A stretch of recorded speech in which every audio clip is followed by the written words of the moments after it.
now on wings of song, as it were, and try and help you forget, perhaps for a while, your drab, wretched lives. Here's a song all about springtime in general, and in particular about one of the many delightful pastimes that the coming of spring affords us all.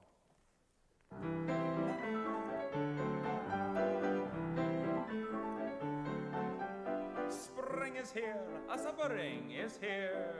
Life is skittles and life is beer.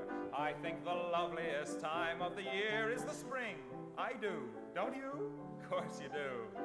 But there's one thing that makes spring complete for me, and makes every Sunday a treat for me.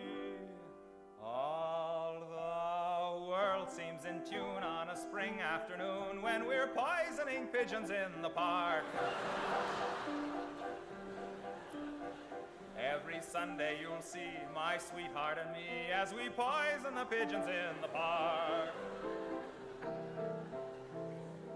When they see us coming, the birdies all try and hide, but they still go for peanuts. Hello and welcome to Vast Reads Utter Crap. So this would be a welcome ladies, gentlemen, both and neither situation, I believe. Since I know people of all walks of life, and well, let's face it, I don't actually care. Yeah. So tonight we are reading Chapter 13, The Not Immortal Blacksmith, Tourist.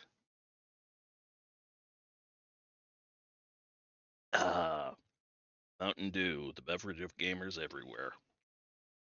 Or at least it used to be. I don't know what all the cool kids drink now. Add more details to flesh out the diary entries. Well, isn't that a good idea? One of these days I might actually get back to doing that. Anyway, don't forget your favorite drinking game. Every time I say contractions vast, take yourself a swig of something. Or chug it. I do not want to put forth the concept that thou shalt drink alcohol, but it might make the reading more fun for you. Anyway, from now until 9, we'll be doing the blacksmith. Then we'll be taking a 10-15 minute break so I can go and attempt to give myself lung cancer by smoking. And after that, we'll be continuing the reading of Shipping Mishaps, which once I am done reading and doing a couple of edits, namely the names on that one, because oh my god, those names are atrocious, I will be sending it off to an editor to get looked at. Alright, so here we go. Redux 13, The Not Immortal Blacksmith, Tourist. It has been 40 years of blissful travel. I have seen the seaports, the castles, the cathedrals and temples.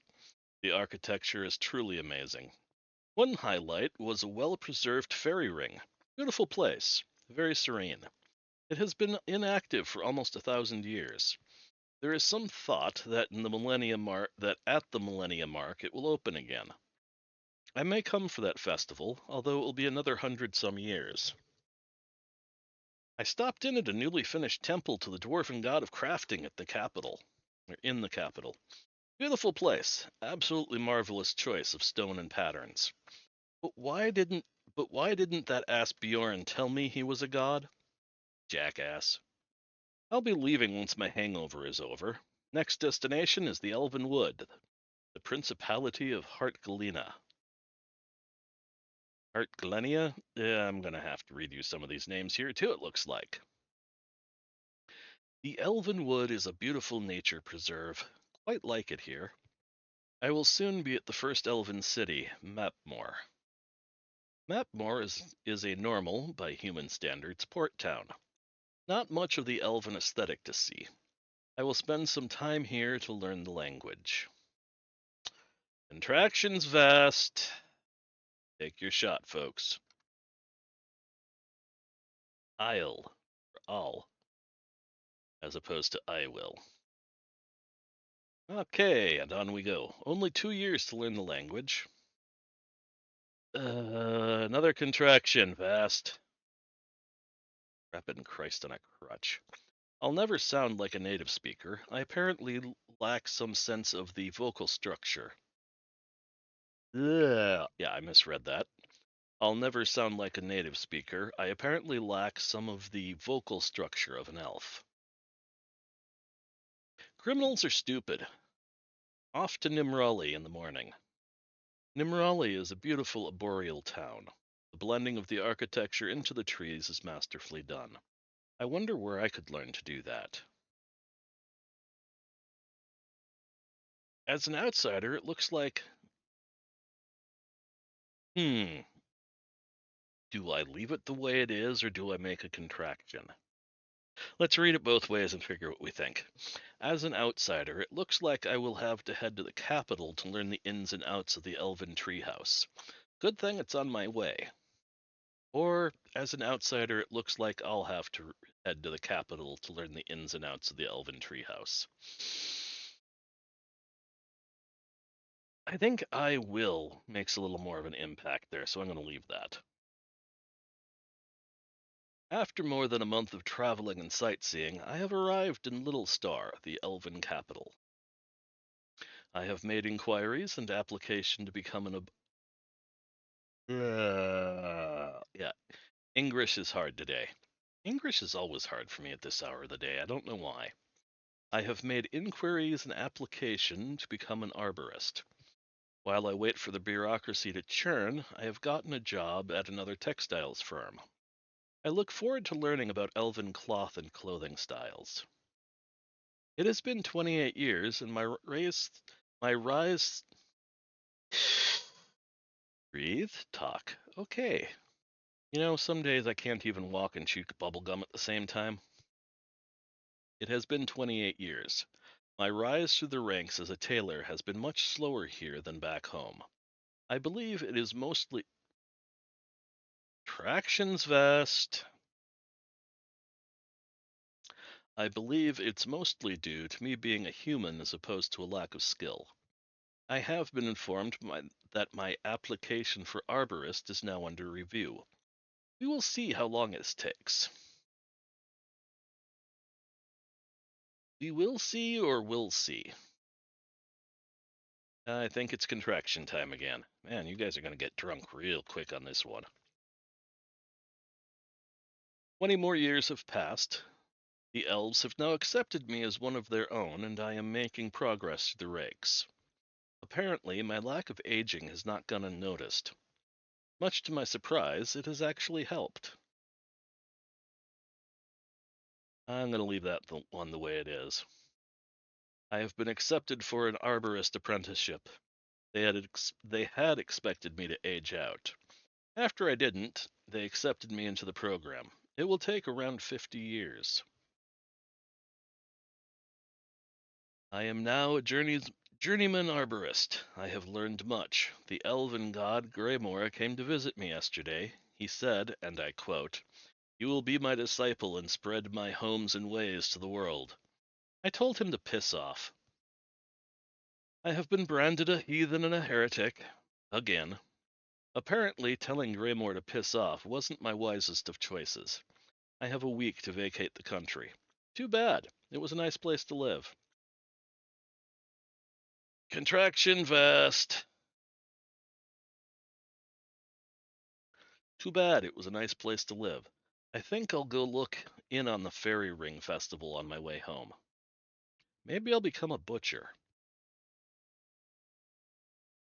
Okie and I already actually did the spelling review on that. What in the ever-loving?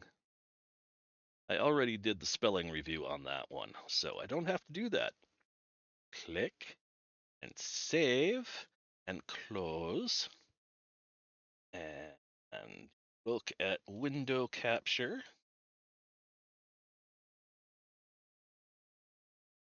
What in the ever-loving bigoted bug tree?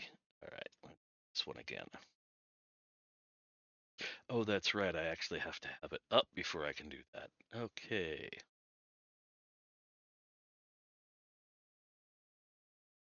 There we go. That isn't there. Wow, I love how this likes to work on me. Come on, here's the window. You can find it. Yes, you can, you silly little thing. There, finally. Dear Lord, I wonder. Add a better ending slash response. Oh, dear Lord, what did I do on this one? Well, at least it's only a page. Redo 14, the not immortal blacksmith. Dwarves. Ah, this is a letter between dwarven the church members. That's why I did that. Most high, noble, God-touched archbishop. A human male known as Maxwell visited our new temple today here in Flagenburn. He looked young, perhaps 25 or 30 years of age. You know how hard it is to judge human ages. But to continue, after viewing all, and I do mean all, the architecture, and even investigating the minuscule etchings of the stones, often commenting on how well a particular piece of carving was done, he would have made an excellent dwarf. He finally came into the sanctuary. There he also did his inspection. He proclaimed praise in all of the proper places. He even pointed out a couple of places that even I had missed that were exquisitely done. Then, then, he commented on the statue of our great god Bjorn, claiming that it looked like a fellow he had known some 200 or so years ago. It was then that I knew him for who he was, the great heretic. We chased him from the temple, threatening him with divine retribution should he ever return. But that wasn't the end of it. No. Later in the evening, the heretic snuck back in. Sorry about that. Abbot Gornson found him yelling at the statue of our god. The abbot immediately called the guards to him. To oh no. Nope. The abbot immediately called the guards on him to rid us of the heretic once and for all. I am saddened to say that a grand brawl ensued. Throughout the entire thing, the heretic was cussing at the statue. When we finally had him pinned, ready for execution, a voice, the voice, boomed throughout the sanctuary, and he said unto the heretic, "Did you need to know? Would it have mattered?" To which the heretic answered, "Good point." So shocked were we at this revelation, we let go of the. We had. I don't know if I like how that reads. So shocked were we at this revelation, we had let go of the heretic. He then walked out, slapping me on the back and saying, "Nice place you got here. Keep up the good work. Bjorn would approve." Most high, noble, God-touched archbishop, what shall we do? The congregants are starting to argue as to whether or not Maxwell the heretic is actually a prophet or apostle or holy champion of Bjorn. Not even a question as to if he is a heretic.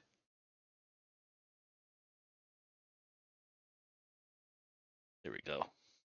Please advise us. Bishop Bjornsson, Flagenburn. No response was received. Yeah, it definitely does need a response there. I am not at all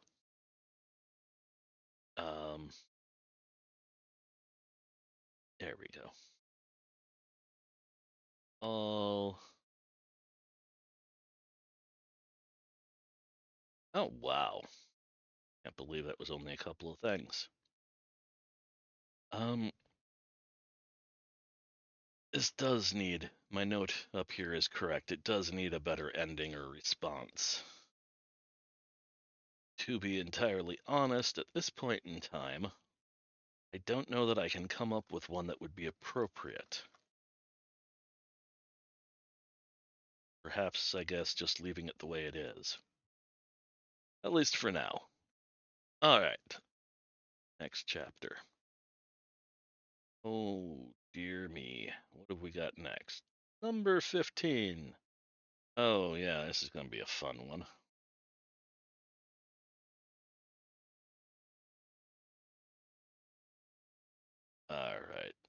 That doesn't make sense. Why are you being stupid again? Beeple beeple beep. Beeple beep beeple. There we go. Okay, redo 15, the not immortal blacksmith, the Fae. Change all references to time to century or 100 years. Okay, first thing first, we're going to do this search for this stupid thing. Yes, find the results. Now click here and go replace. Replace all with that. Yes, replace all. 6, done. Yay. Okay, close and close. All right, let us begin. 15, the Fae. Fairies suck. I was 2 weeks early for the fairy festival. People from all over the kingdoms were already present, including some demon spawn from the conquered territories, now called the Free People's Republic of Demonia. I apparently missed something while on vacation. I made my way to the venerable Iron Rat Inn and secured a room. After a few days, I realized that I had misunderstood the festival. It was not to welcome the Fae, it was to kill them when they appeared. I unpacked my wagon near the festival grounds and started hawking my wares. Business was good. As the opening drew nearer, I counted no less than a dozen individual.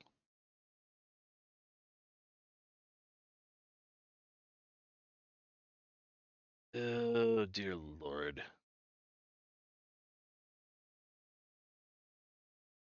There we go. As the opening drew nearer, I counted no less than a dozen individuals or teams of chosen ones, and hundreds of adventurers. Strange things are currently afoot.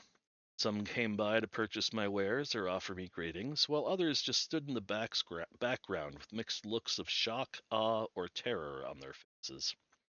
The circle itself, I should note, is only about 40 feet wide, while the square it is in the center of is around 100 yards wide and deep.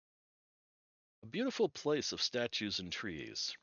They apparently rotate the statues in and out of the field, as there are hundreds of them on the sides. Some are even decorated.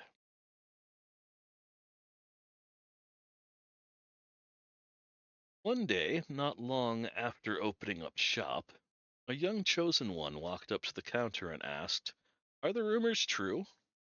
"What rumors?" Contractions, Vast. Contractions. Take another shot. That you are the immortal blacksmith, heretic to many, savior to some, and friend of Bjorn, he asked. Well, I don't know about the rest of that shite, but I do count Bjorn as a friend.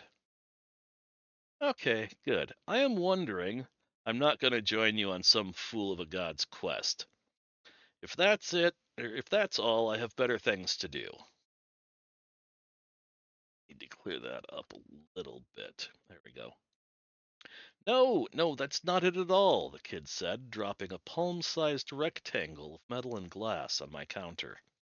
I need someone to make a power source for this. Intrigued, I picked up the strange device. It had two small buttons on the left side, one on the right side, and a small round button near the bottom on the front. I have never seen anything like it. Yes, I'm not going to do a contraction.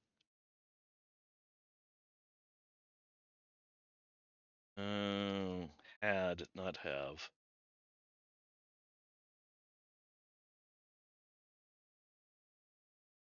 Alright, I had never seen anything like it. What is this device? It's not magic, I can tell that, and yet I can feel its need for spark.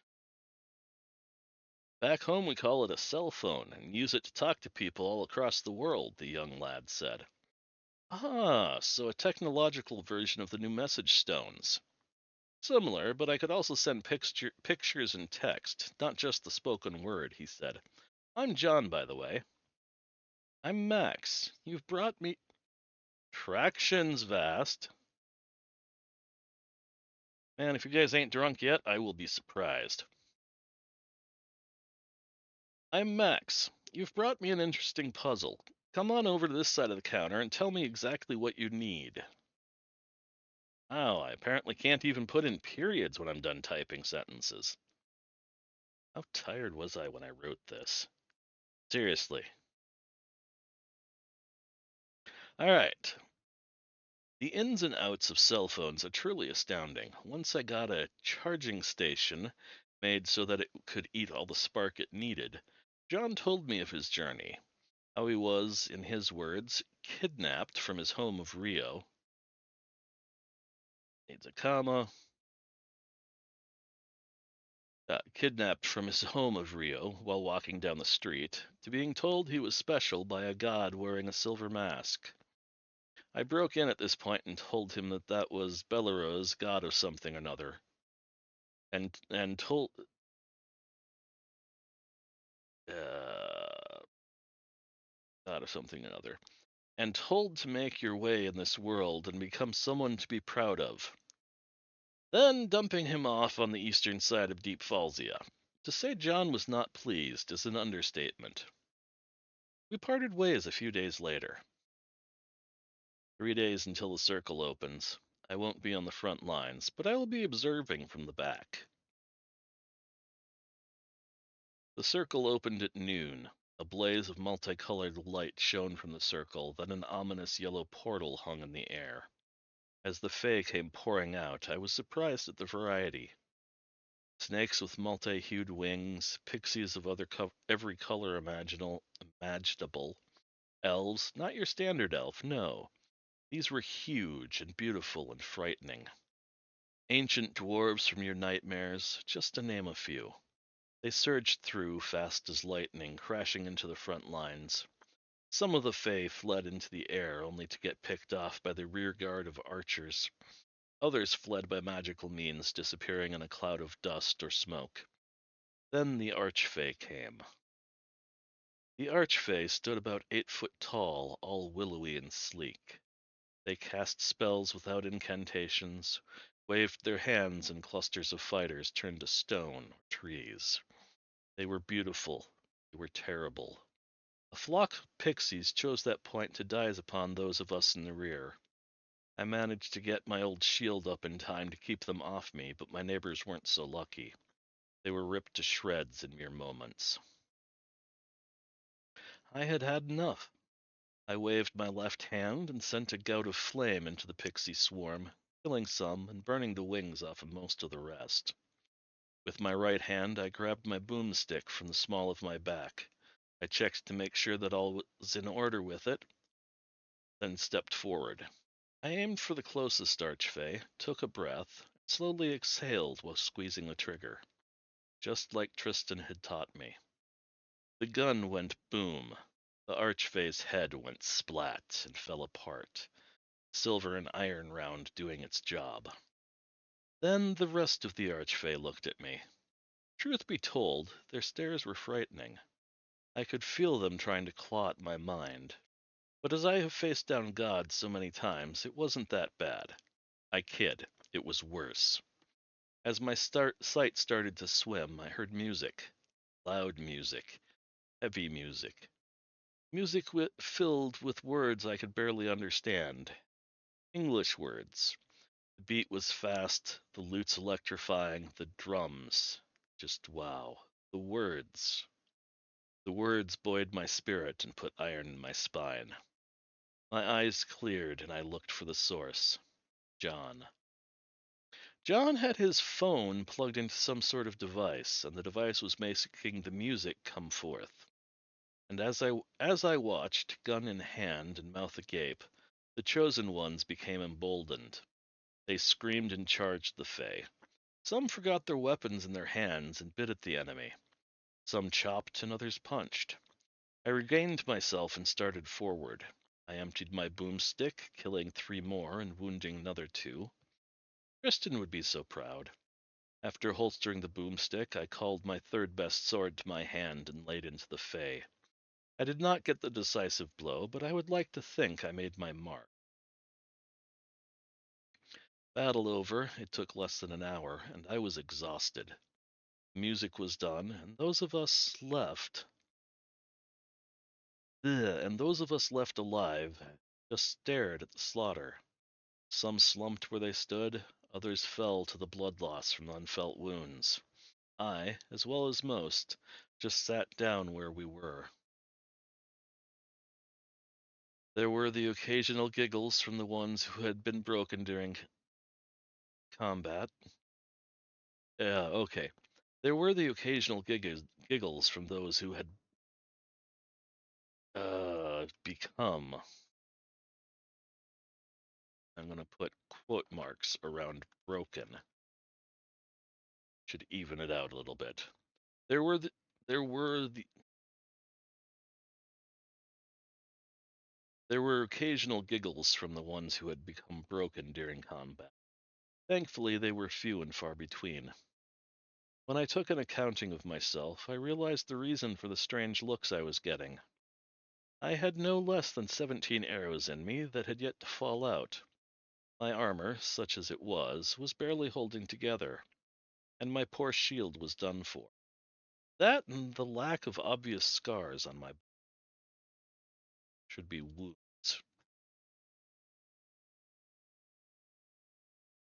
That and the lack of obvious wounds on my body. Cleanup took a week. Burying the dead took even longer. Dividing the spoils took longer than that. Petty fights and feuds would occasionally break out, but at least the deeds were done. No one begrudged me my kills. If I am still alive in 1,000 years, I will be back, this time with a plan. Fuck the Fae. Alright. We haven't figured it out by this chapter. I don't like the Fae very much. Never have, probably never will. Alright. Nope, he said is how it's supposed to be. Ignore that one. Ignore that. Ignore that.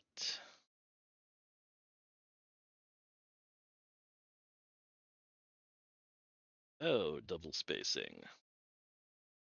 Archie. Yeah, you don't. Alright, Archfey. One word or two? I think we're gonna go with two.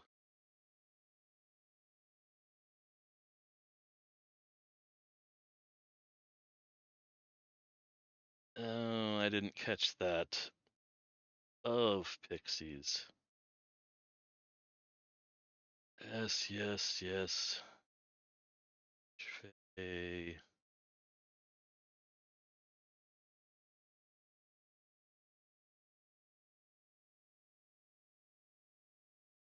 F-E-Y apostrophe S.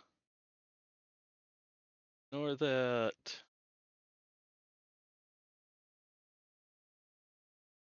Archfey's head went splat. Oh, it's a W. W. Ah. Alright. Archfey split.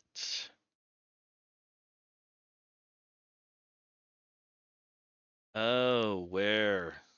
Yep, yep. Alrighty. Well, that one's done. What time is it? 8:28. Man, I might have to pluck some more of these out. Didn't think this would go so quickly this week. Alrighty, next is number 16, which is all about the demons. All about the windows. We'll see. Hey, it actually showed up properly. Huzzah. Add dates when available. Add more information. Oh, dear Lord. Yeah, it would be nice if I could remember when I made these notes, or if I had, actually ever edited these notes. Such is my life. I am thinking that on some random day during the week, by the way, of possibly just randomly streaming things that I'm playing I don't know that people are at all interested, so let me know in comments or send me a message or something. Everybody knows I'm on Royal Road and Reddit, and I believe there are links to those in the. Oh my lord, excuse me! I believe there are links to Royal Road and Reddit in the description box thingy on the Twitch stream you're actually, in theory, watching. If there are not, then, well, I'll have to add them later, which would probably be a good thing to look for on my own. All right. So, redo 16, The Not Immortal Blacksmith, Demons 2. Add dates when available. Add more information. I can't even spell more. Damn. My girlfriend is behind me laughing. You can't spell. Ha ha ha ha ha ha.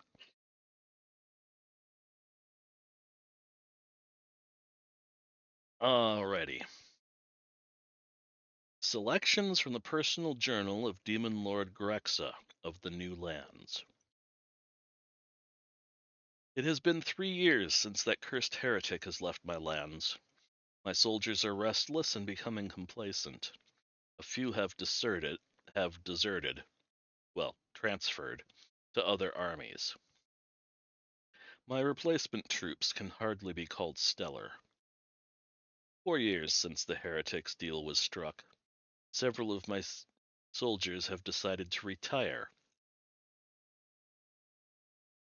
Contractions vast. Take another shot, folks. Several of my soldiers have decided to retire. They're moving into human towns. Hardly any of them are eating live rations now. Most have started cooking them. It ruins the flavor. 9 years ago, the heretic's curse was cast upon us, but still we thrive. I was happy to find out today that we demons can still have viable offspring with almost any creature. I'm glad my troops are willing to experiment. 19 years have passed since the heretic effectively neutered my army. I have been forced to turn my camp into a fortified town with a keep. My once loyal troops have mostly gone their own way. The half-human children of the early deserters are starting to show up at my keep with the intent to serve in the army. Most of them don't even like stewed kitten. 20 years of the curse, a mixed unit of fresh blood and old blood troops made contact with a large force of bandits today. The remote viewing device my nephew made gave us a splendid view of the battle. Half human or not, the fresh blood troops definitely have what it takes. Perhaps I will give up my immortality to properly breed with a human, as opposed to just using one to propagate my species. It has been 35 years since the heretic's blessing was laid upon us. I am smitten by a wonderful yet cruel human lass. She has suggested that we spit in the eye of High Commander Esserfen and declare independence. A most evil, wicked, and cruel plan she has laid out before me. She may be the one. 5 years' time, we shall be free. 42 years. I cannot believe it has been so long. The war was only 3 years long, but we were victorious. Our half-breed children swelled the ranks of the army and we took our lands in our own name. We are now the Free People's Republic of Demonia. What truly amazed me was the team of chosen ones who came to assist us in our battles. At first we were distrustful of their assistance, but they proved themselves time and time again. Constitutional monarchy. What a word. With the founding of the Order of the Kitten, I believe we are complete in our military duties. Tomorrow I will give up immortality and embrace my human bride. 90 years have come and gone in the blink of an eye. My wife of 50 years lies on the funeral pyre. I am heart-struck in my grief. I will turn over the reins to my next of kin. She should be able to grow what Eliza and I started. From the private diary of Queen Eliza II. My father passed away into the arms of the Demon King last night, not even a week after my mother. I am saddened by this, but I will fulfill my duties, otherwise the heretic will come back. I really do like that one. It is, I think, one of my more favorite ones because it shows timeline of things happening that that that Maxwell has had a hand in without knowing about it. Don't make me come back here. Um,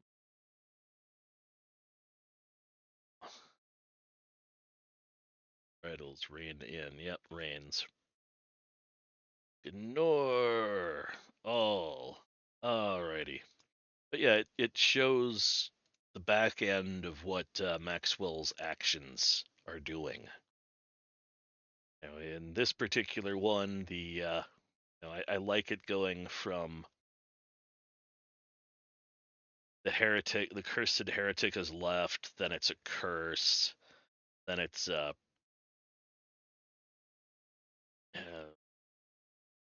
goes curse, then blessing.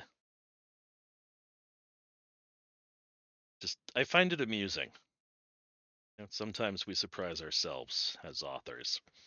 Sometimes we look at ourselves and go, "What in the ever-loving flying fig tree were you thinking?" All right, this one is saved. Wow, we are just booting through these. I am gonna have to bring up some new ones. Damn it. Well, I'll play the Bubba J's commercial when I hit that point. All right. 16 going on 17. What? Come on. What is it going to take to make you show up? Really don't get this. Change there, change there. Blah, blah. There we go, 17. No, I do not want a header. What the hell? All right. Redo 17, the not immortal blacksmith. Butcher. By the way, I hope you guys are able to read this. Or read along while I'm reading this. Maybe I should just do the smart thing and actually increase the size so you guys can read along. All right, Butcher. Add a previous homecoming chapter, question mark. Yeah, probably when I get around to fully rewriting, as opposed to the spot editing we're doing in the live reading. I think the live reading is probably more important, all things said and done. An interesting point of note, from what I have seen of the world in the last 400 years.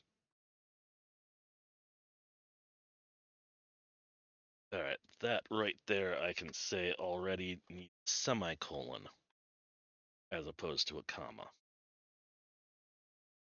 Semi-permanent stop.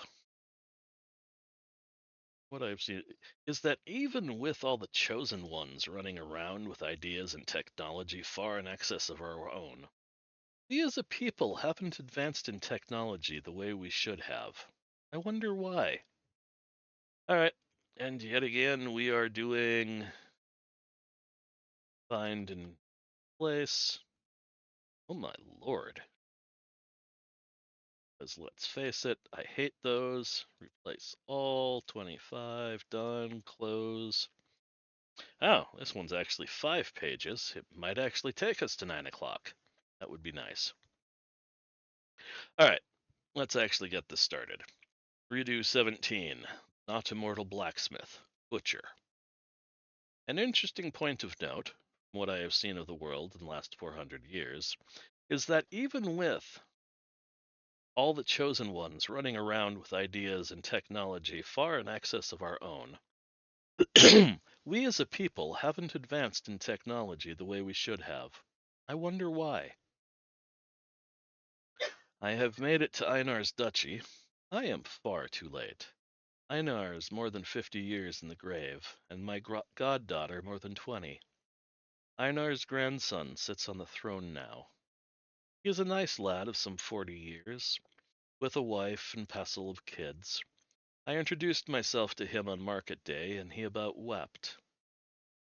I have spent the last 2 weeks in my old chambers in the castle. I have given the Duke and his wife all the information on Einar and his wife that I could remember. The duchy is doing well. I have gifted James with a sending stone, the magical version of John's phone, and told him to call if there was an emergency, or a death in the family, so that I could come as soon as possible. I leave tomorrow. I am now on the road to my old home, to my old. Ouch. I am now on the road to my hometown. It has been 200 years since I was last there. I wonder if they got the smithing shop up and running. I need to go and look at the numbers, but I'm pretty certain it's more than 200. In fact, I would be willing to say it's probably more like 3 or 4. Sigh. All right. I wonder if they got the smithing school up and running. Hey, reread. I am now on the road to my hometown. It has been 200 years since I was the last there. I wonder if they got the smithing school up and running. Well, I suppose it's possible he wandered back through at some point in his travels, but not really. Oh boy, is the school up and running. I have disguised myself as a 14-year-old boy, much as I would when being much as much as I would when being a spy, and have come in looking for a job. I met Matilda, the forge master. A stern woman, she looks like my wife did when she was angry. My heart aches at the memories. I have been given the position as bellows pumper. Contractions vast. Everybody take your shot. It's my swig of Mountain Dew. All right. I have been given a position as bellows pumper. Oh, dear Lord. It's a good beginning position, as you can see the work being done without getting in the way. It is also the first job at a forge that I had at the forge that I had with my first master. The school is huge. The family bought up all the surrounding plots of land and turned the place into a temple of crafting. My one disappointment is that at the gate, not only is there a statue of Bjorn, the crafter, of which I heartily approve, but there is a statue of me of all things. Heretics, the lot of them. 6 weeks of working the bellows, and I can see where the teachers are making the occasional mistake. If it wasn't for my time with Bjorn, I would be making those mistakes as well. Work is stopping tomorrow. There is a guest speaker from the Temple of Bjorn coming to discuss metallurgy. As an apprentice, I was supposed to sit on the floor in front of the speaker. I had to sneak out and pretend sickness. I knew this dwarf. I punched him in a fight a century ago. I hid in the back and listened. Good information.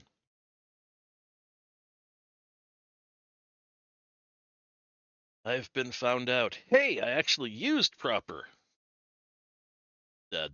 contraction there, so no shot on that one.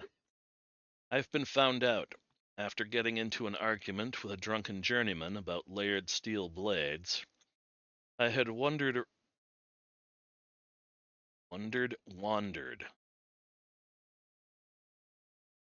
Oh, great. Now I actually have blah, blah, blah. Cinnamon. Okay, yeah, question pun. WAND.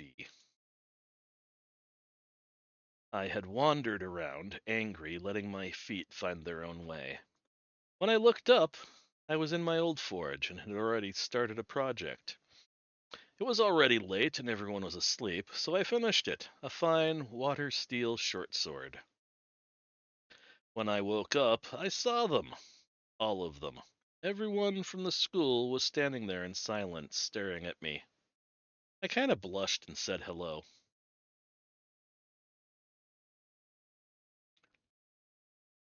Oh, dear Lord. Yeah, learn to read, Vast. All right, let's read this one again and do it properly. I've been found out. After getting into an argument with a drunken journeyman about layered steel blades, I had wandered around angry, letting my feet find their own way. When I looked up, I was in my old forge and had already started a project. It was already late and everyone is asleep, so I finished it, a fine water steel short sword. When I looked up, I saw them, all of them. Everyone from the school was standing there in silence, staring at me. I kind of blushed and said hello. I have taught at the family school for 6 months. I'm done. It's not that I don't like the work, it's that everyone walks on eggshells around me, treating me like I'm some kind of deity. I'm leaving at midnight. They caught me sneaking out. I gave each of the little ones a hug and a kiss, said my goodbyes to the adults, and left. My horse is waiting for me at the stables, and the old farmstead that I keep my wagon and treasures at is not that far away. Back on the road.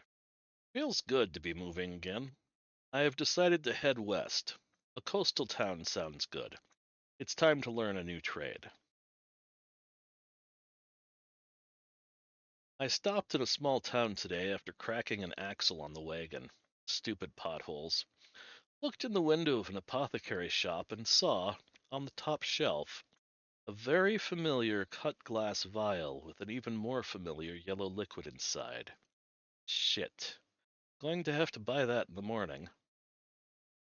Bought the evil little vial, dumped it out on the side of the road about a mile out of the village. Shouldn't have any impact on the aspen tree. The seaside town of Aviary, is a picturesque place. The buildings are bright, the people have smiles, and the food is wonderful. I spent 3 months learning how to crew a fishing boat, then another 3 months learning to gut and preserve fish. Now I've contractions fast. Take your shot, everybody. Now I've gotten myself a job at one of the local butcher shops. Now this isn't some big city specialty shop. No, this is a double A. No, this is a full service butcher. It comes in on 4, sometimes 6 legs, and walks out as a large number of cuts of meat. Until my time with the fishwives, gutting and cutting, I would never have known the amount of detail that goes into such things. Now,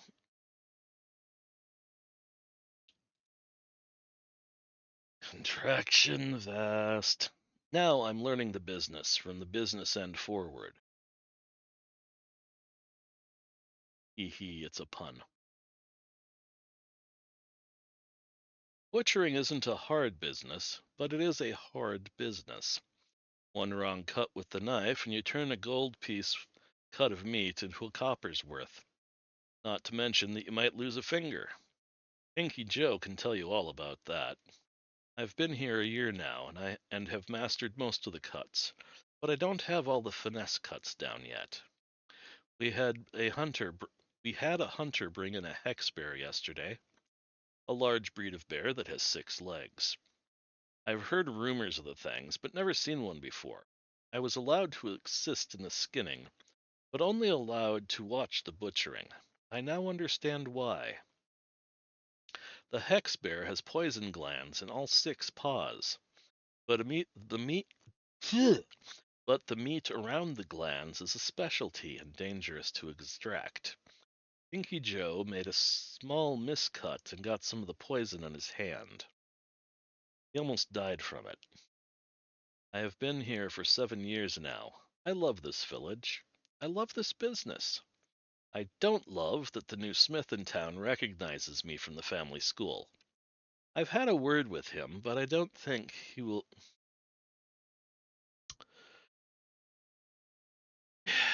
Contractions vast. All right, stop drinking every time I say that. I don't want you guys dying of alcohol poisoning.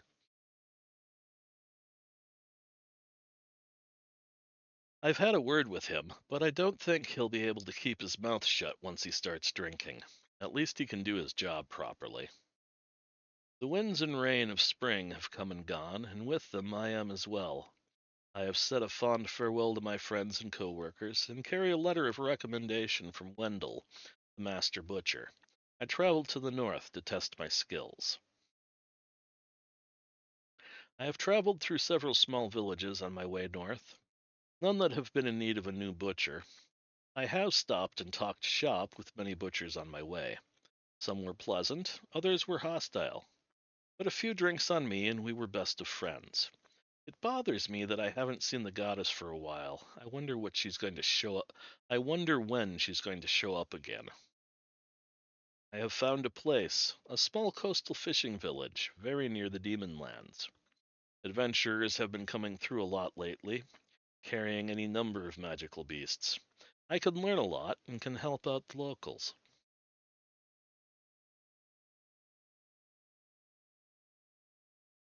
Oh boy. Damascus, the local butcher, has been wonderfully helpful. I've taken over most of the local butchering for him while he sees to the adventurers. He calls me his barely competent apprentice, and I call him my uneducated teacher. We all laugh. A decade has passed, and is suffering from an early onset of the pox. I worry that he will no longer be able to keep his shop. The pox has indeed taken away Damachus' sight, but not his spirit. He works much more slowly now, but even cutting by feel, he is almost faster than I am. I have been contractions vast. I've been keeping up on my disguise, no need for people to figure out who I am. Damascus has decided to retire. For the last 5 years, For the last 5 years, I have been mostly running his shop as well as my own. He and his wife have offered me the shop, and I accepted. I don't like how that reads. For the last 5 years, I have been mostly running his shop as well as my own. I think I'm just going to ditch that.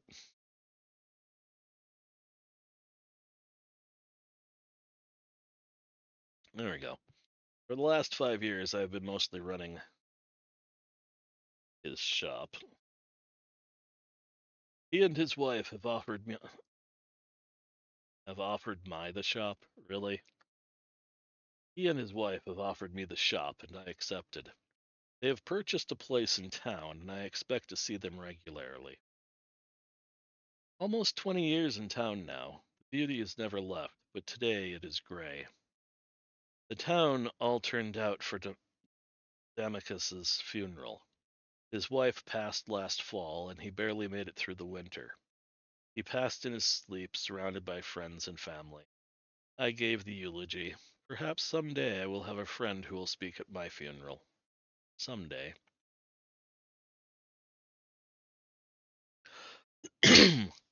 40 years have passed in my little corner of heaven, but heaven it is no more. The demons are starting to rally on the border. I expect, at any time, the goddess will show up and ask for my help. Can't a guy just retire? Speak of the devil, and here she is, with some wet behind the e- with some wet behind the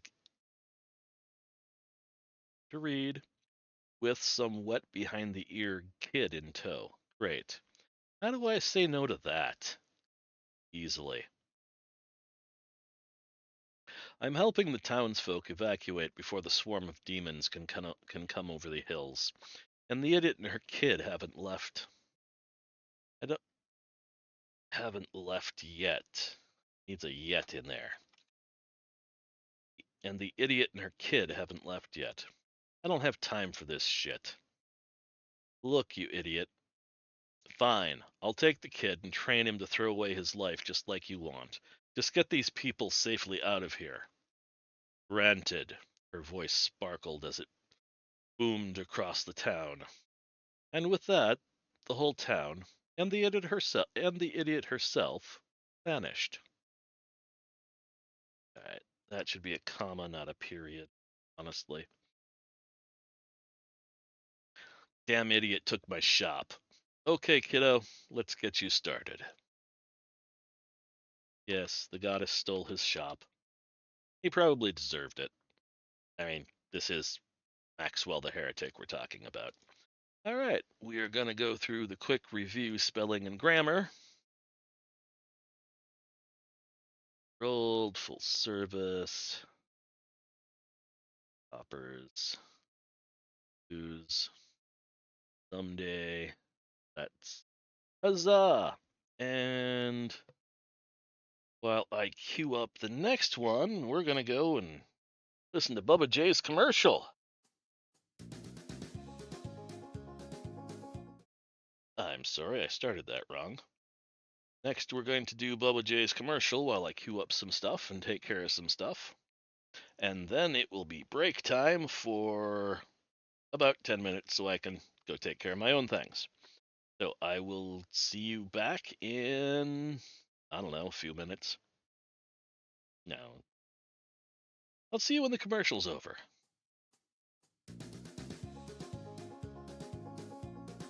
Howdy, y'all. It's your old pal Bubba J talking at you. Today we got a product so amazing that no one in the inner sphere has ever thought to invent it. And I have two words for y'all: spider toasters. That's right, a robotic toaster with spider legs that will follow you around and dispense toast. It even walks on walls and ceilings. It aims a laser pointer where it launches a toast, so you know where it's going to go. After a few concussions, we realized how important that little warning was.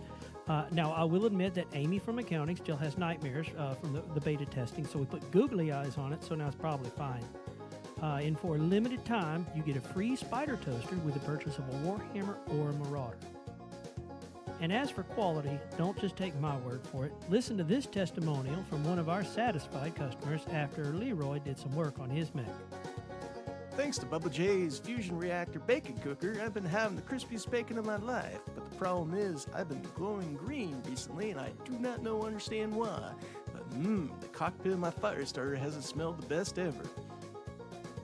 And there you have it. Y'all come on down and give us a visit at Bubba J's Mechoplex down on Lenny Smith Boulevard next to the Waffle House. Just look for the urban mech with the gold rims, dressed like a giant hot dog. You can't miss it.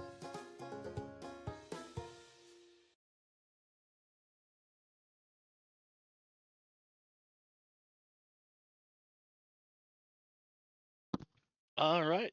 Thank you to Bubba J for sponsoring this episode. And with that, we go to break. So enjoy a squirrel for a bit.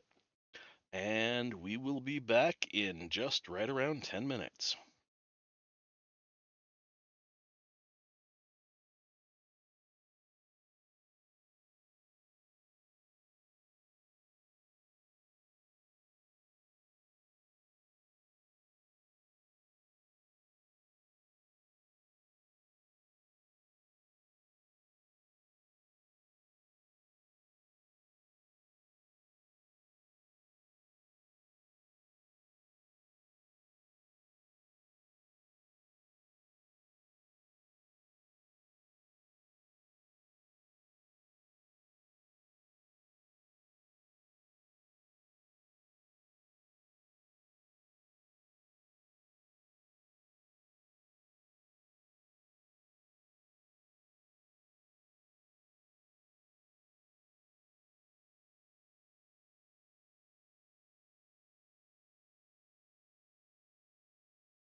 Hello and welcome back to the second half of tonight's live reading, where we are going to attempt to read Shipping Mishaps, my the book of the love of my life book.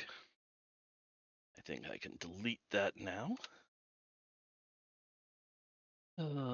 Which will eventually, hopefully in the next several months, once it goes through the wonders of an editor.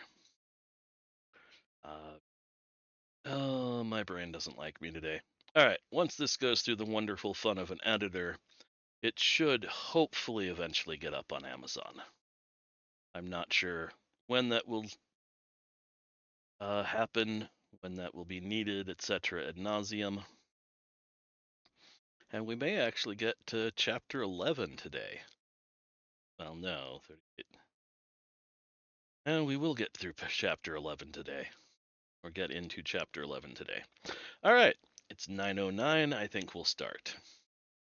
Shipping Mishaps, Chapter 10. The face on the... Oh, quick recap. Our wonderful Admiral Geo woke up from a freezy capsule after being stuck in it for 12,000 years and is on the other side of the galaxy from where Earth is. Has found out that everyone she knew is gone and is trying to learn how to survive dealing with aliens. And now currently is the sole owner and operator of a ginormous ship that would be called a battle carrier in modern parlance. It has big guns and way too many fighters. But we'll get to that at a later point, I believe. All right. Deep breath, take a chug of soda.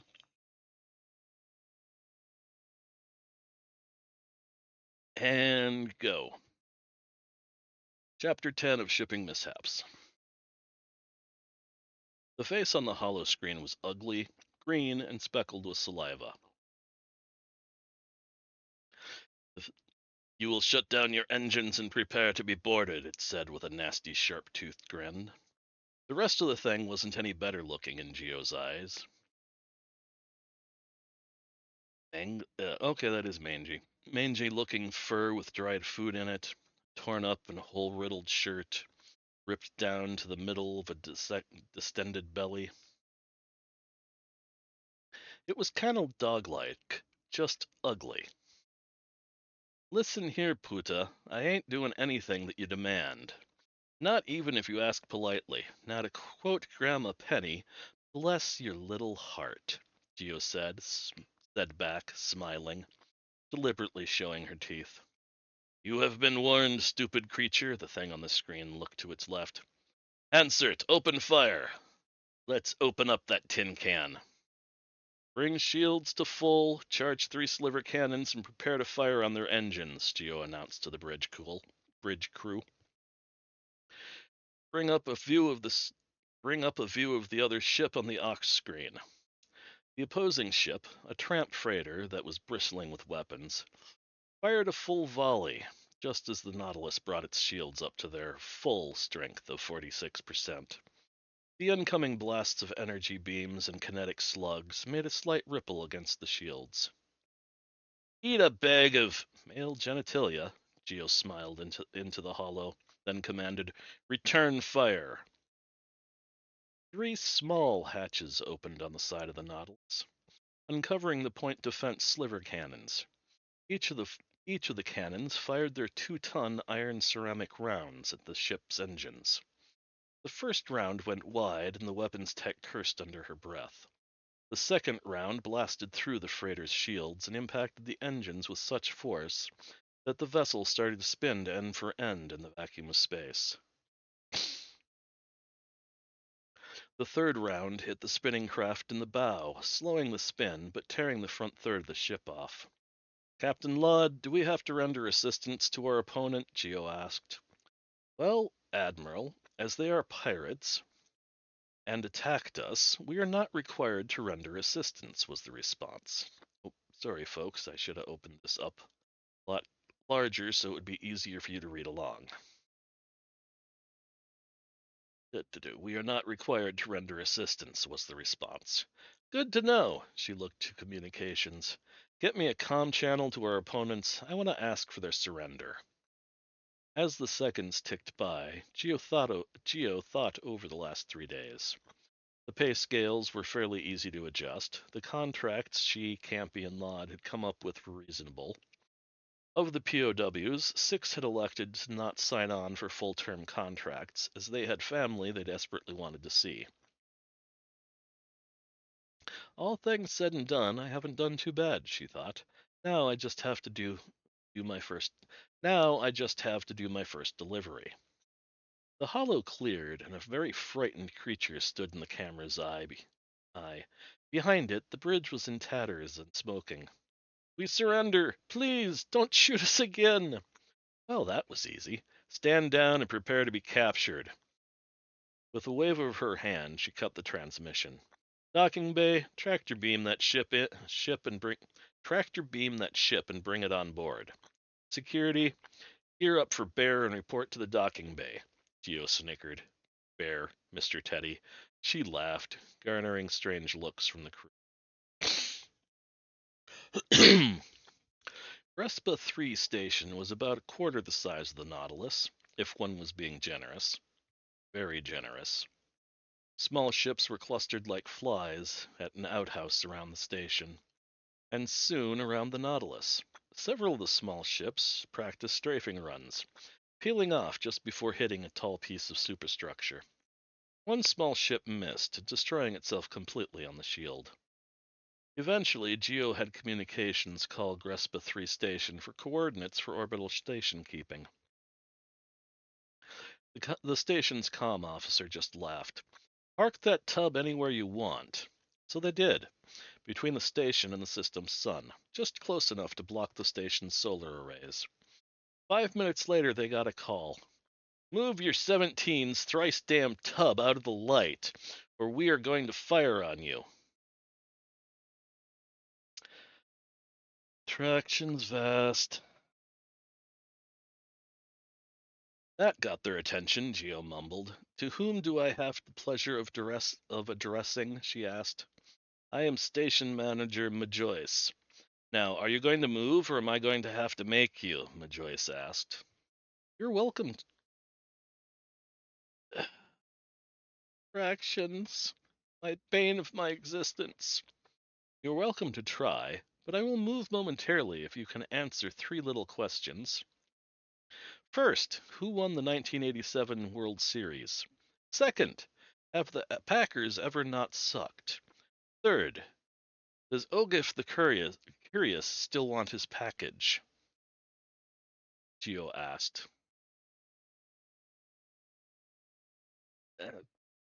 Like how that ends.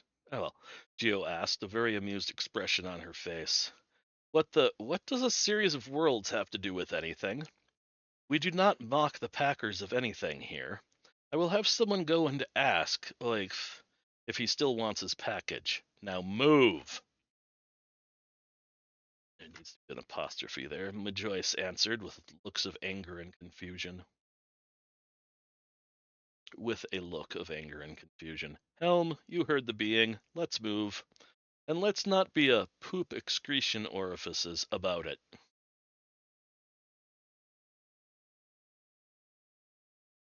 That should really be orifice. About it, Geo said. The Nautilus moved out of the way of the sun, and Geo started thinking on the last 3 days again. We have a full manufacturing suite on board. Our armories are fully stocked. We haven't been able to search hardly any of the ship. We may have a colony of self-aware and very angry mice on board, and no one would ever know. In 3 more stops, we will be an Contractions fast. Remember, no drinking on this one. I don't want you to die from alcohol poisoning. In 3 more stops, we'll be in a system with a shipyard that might actually be able to handle fixing this old thing. I wonder if we could add a resort in one of the docking bays. Her train of thought was interrupted by the comms officer. Transmission from OIF. Voice only. I really need to do the names better. Oh. Cargo ship, if you can hear me, I do want my package, but I'm being chased by some unsavory characters. If you could come and help me, I would be more than willing to reimburse you, Oip said. Without even thinking, Geo asked, Security, do you want to go break stuff on the station with the pretense of saving a customer in the name of your admiral? Mr. Teddy looked at her like she was an idiot. Of course they do. They're drop marines, after all. Splendid! Comms, direct the marines to draw lots and send the 4 losers down to guard the pirates. The rest, yes, all 40 of them, are to armor up and retrieve Mr. Oif from the station. You have 5 minutes. In the mad shuffle of the draw and armoring up, Buffprick forgot to pay attention to where his ex-wife placed herself. As second in command for security, she was on duty in the barracks, hangar deck 4, and could pretty much do as she pleased. When she sat down beside him on the cargo transfer shuttle, instead of the cockpit, he wasn't surprised. Do you remember my first combat drop? Come on, words. Do you remember my first combat drop? You were so sweet helping me get things right, she said with a laugh. Well, excrement, here it comes, an invitation to her bed, or after this is over. I'm going to refuse this time for sure. Yeah, I remember. Alright, this is all thought, so it actually needs to be italicized. There we go. After this is over, we should go renew our marriage, he said, his mouth on autopilot. Buffkirk replied, Sure, why not? Then his brain kicked in. Unholy fornication with parent. I mean...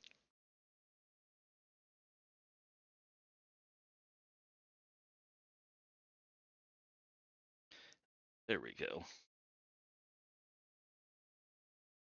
Excellent, my sugar sweet. I will make the arrangements when we get back. He beamed with pleasure. Buffprick just nodded, speechless, as his ex-wife, soon-to-be wife number 2, walked away. Marines around him clapped him on the back, and a chorus of congratulations. The back should be with, and gave a chorus of congratulations. Maybe I'll contractions, the bane of my existence. No, maybe I'll die on this drop and save her from this embarrassment, he thought. And maybe the sun will go supernova.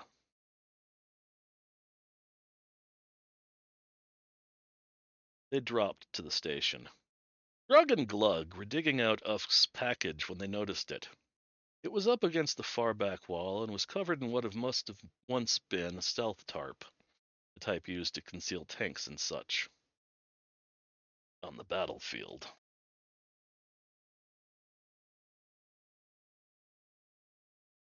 It was an old fighter craft. As they neared it, Glug tapped the wall it was resting against, and the wall crumbled and fell on him with a deafening crash. Thankfully,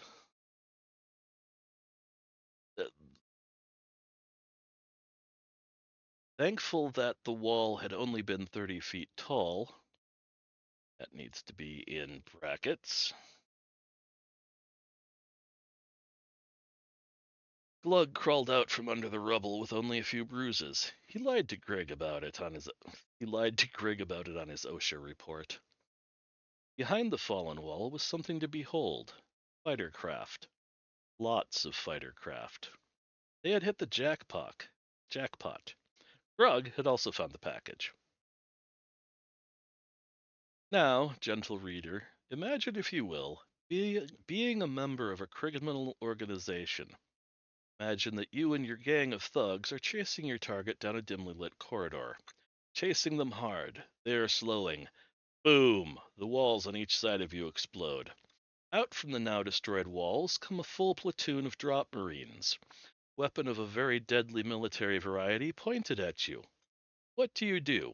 You could stand and fight the battle. You could stand and fight the battle armor and die, or you could do the smart thing, run. As you drop your weapons and bolt like an Udzi, heading for your burrow, behind you you hear laughter and someone yelling, "Target retrieved!"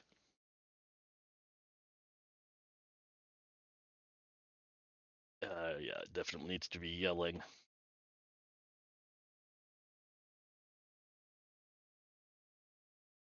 Um, I'll be honest, I'd really rather not have that happen to me, you know what I mean?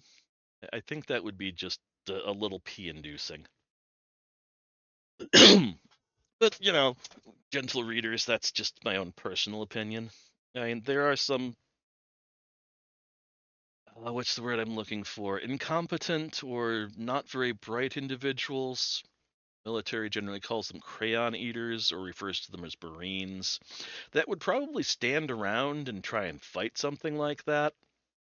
But let's be honest, discretion is the better part of valor. And back to the book. The rescue operation had gone according to plan, and Geo was pleased. Well done, Lieutenant Fluffy Blue. Tell your Marines that I am very proud of them. An extra ration of rum will be supplied with the evening meal. Grug came charging onto the bridge, eye stalks and mouth tentacles waving wildly. Were you able to find the package? Geo asked. That and so much more. Admiral Geo, we found something very good. Come and see. I don't think I have the words. Grug squealed in excitement.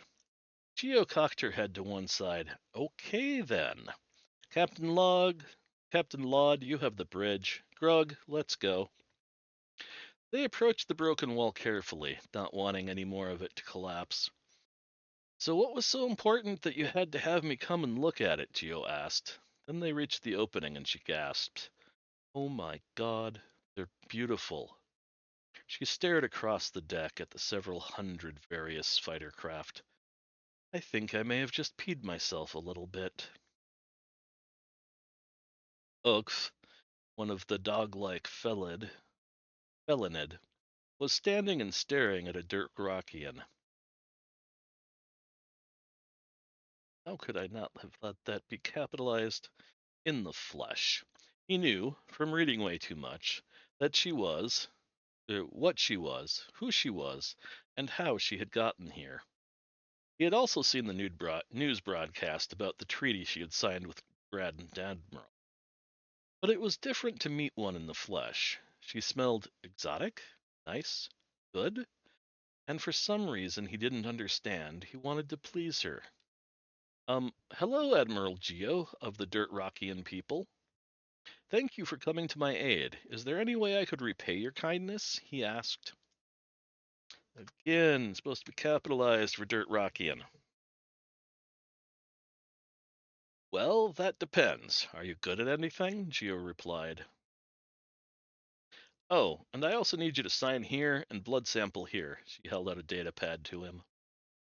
He took the pad, signed his name, and pressed the button.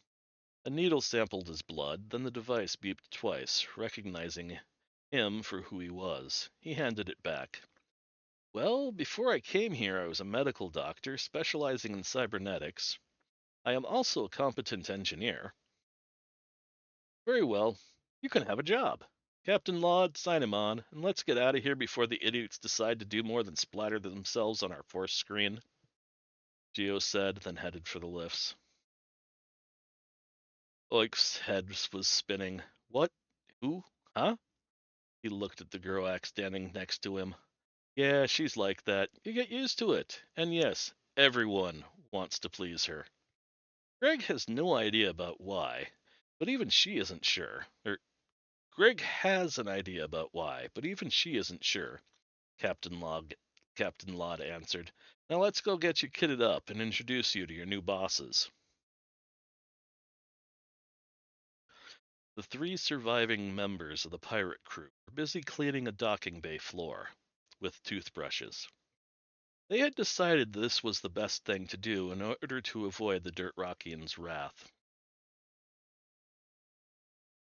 Captain Laud had explained that Admiral Geo, in the best of times, didn't like being shot at, and that they were lucky they hadn't been stuffed and mounted or cooked and eaten. The youngest of them, one of the octopus likes looked at its companion. You think she will like our cleaning job? I don't like the way calamari sounded. Ansert, the backlie Lisfert, Ethui, God, these names. Someone shoot. Oh.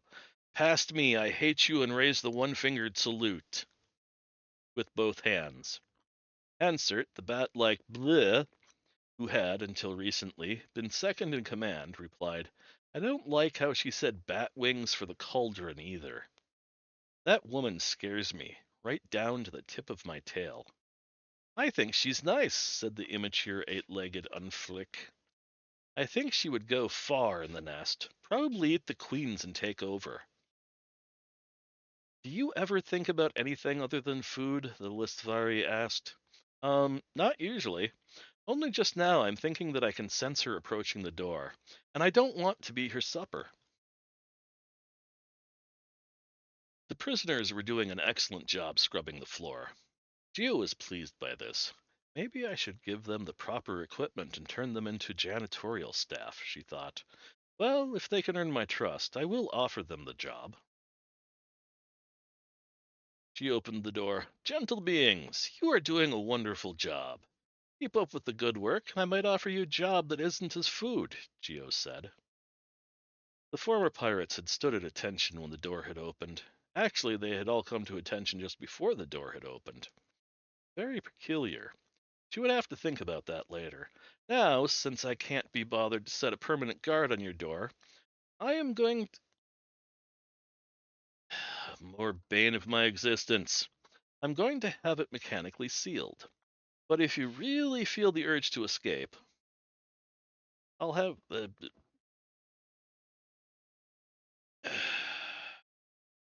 Contractions are ruining my reading. I'm going to have it mechanically sealed. But if you really feel the urge to escape, I'll have the blast door emergency open control button reactivated. She gave a full-toothed smile. Your feed station over yonder has been stocked with NutriPaste tubes, so you won't go hungry. And the bubbler has clean water. I believe you have found the waste disposal system at all. I will see you in a few days.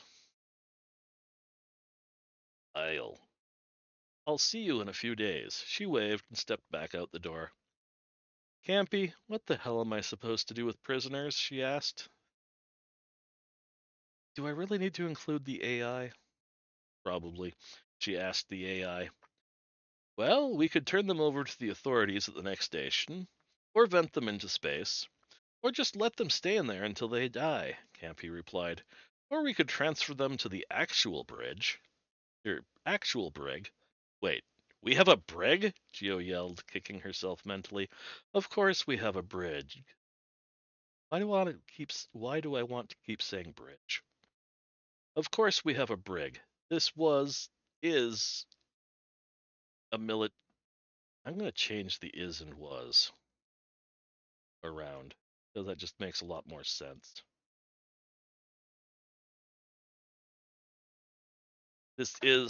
Was a military vessel. We do. Sadly, it is currently being used as secure storage for small and expensive cargo, Campy sighed. But now that you have fully unbound me, we could put all of it into the actual shipboard vault. We have one of those too? Yes, we do. It is currently only at 54% capacity. What's in it? Former occupants, special belongings, payroll for the original crew, special orders, and military decryption codes. Oh, bother, said Geo. All right. We are going to do a quick spelling and grammar check. You know what? Yes, we are. And then ignore that. There.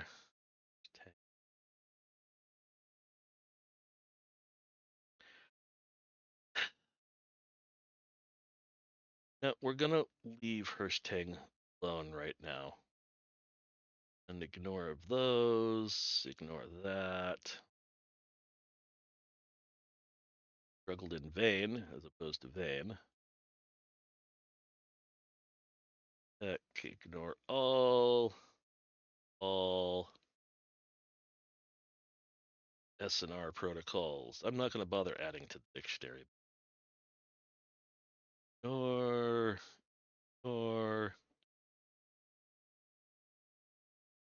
beacon. EACL. Oh, there's no comma. Self-loathing. Well-muscled. Ignore all.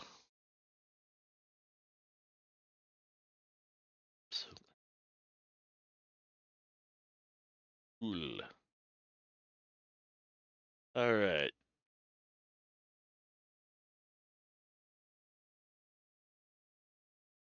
For that for now. Well manicured. Self-proclaimed. It's Rockian. All right. Capital R. Ignore all. Ignore. Ignore.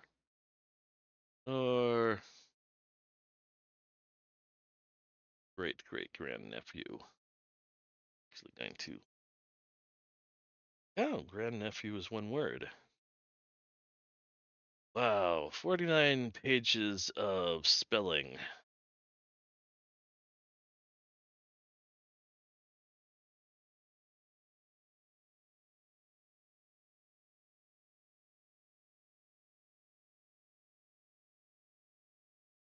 Full, okay, you know what? No. I'm done with this already. We're just gonna save this.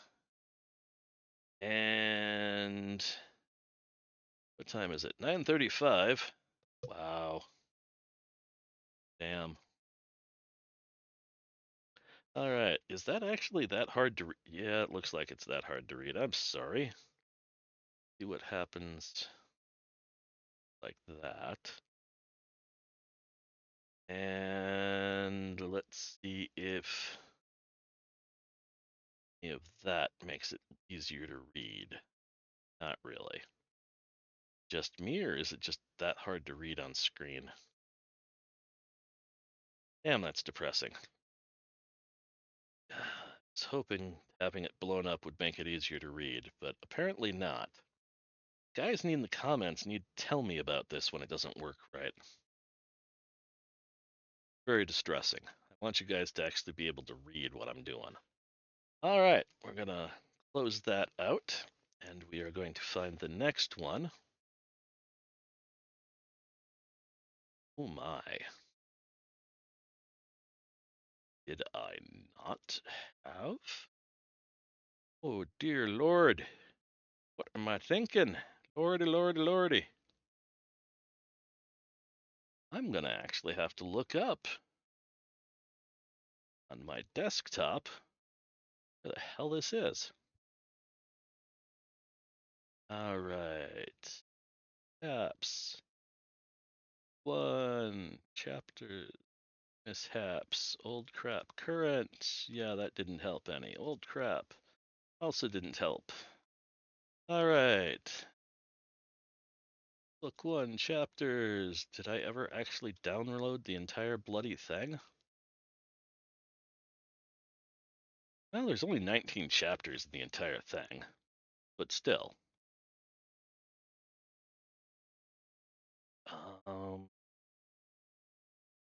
Holy funk. Yes, that's a momism. Documents. This is why I keep telling my kid that I need to, actually have time pre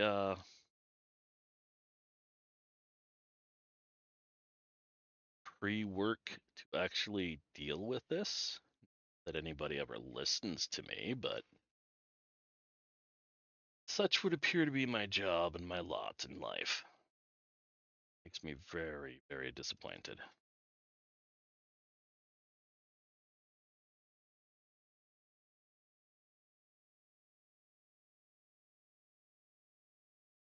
Oh, look, it decided to show up. I do not understand this bloody thing at all. No, this is not the one we were looking for.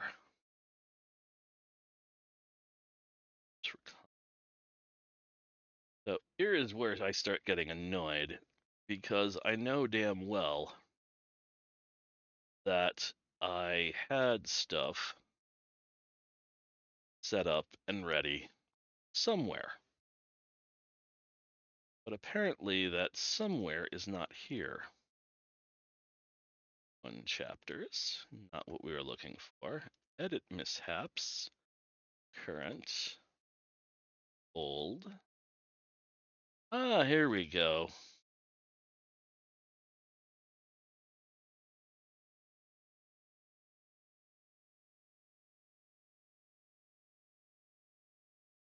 Oh my. Big problem on this one is that I don't know where exactly I am. So we are actually going to search for chapter 10.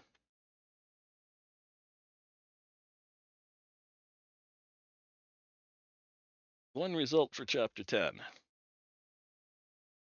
Alrighty. Ignore that now. Scroll all the way down. The reason I was doing these, what did I get from chapter 10 to chapter 16? What in the ever-loving monkey butts?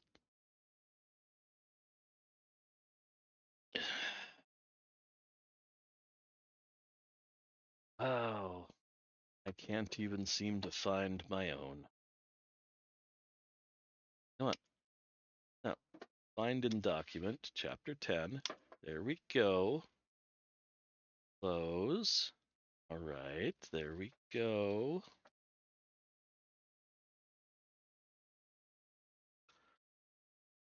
I find it a lot easier to edit chapters, whatnot, like this, as opposed to, say, oh, what's the words I'm looking for?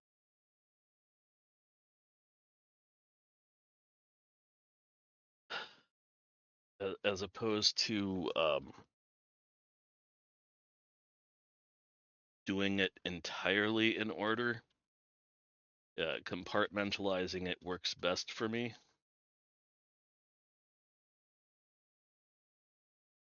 So that's my thing of editing.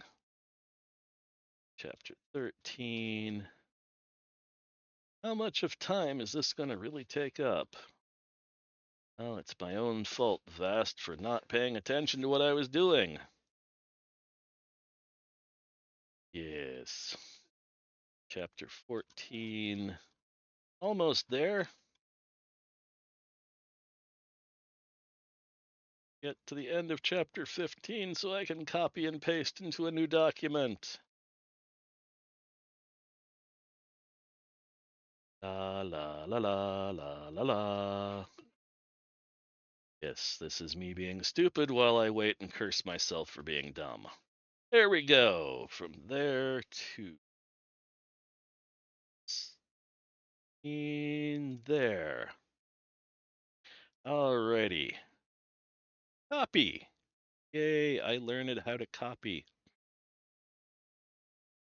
Alright. Blank document. Control V for paste. Oh, you did not. You did not copy and paste the entire godforsaken document. Oh, apparently not. Okay, good. Just 40 pages for almost 10,000 words. Now we get to go shipping mishaps chapters 11 to 15.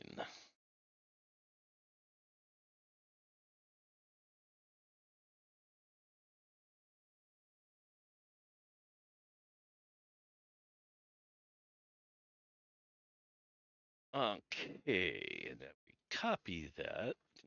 Copy, save, yes. Godforsaken son of a motherless goat. File.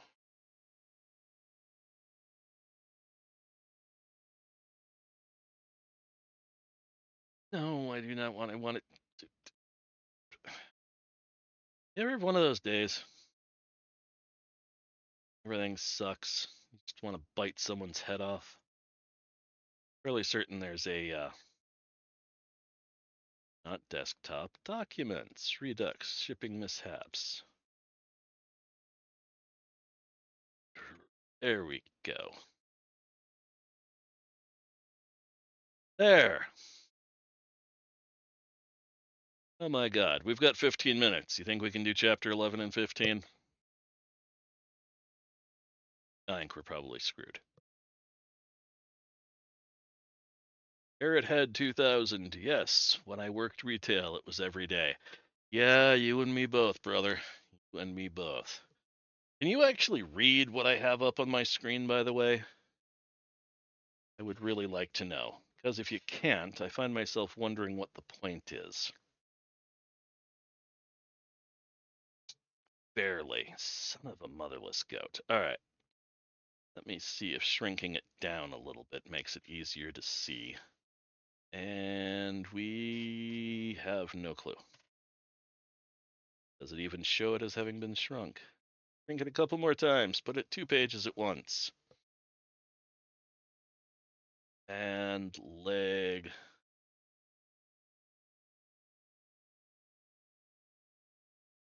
A leg is a wonderful thing, isn't it? Why is this not catching up?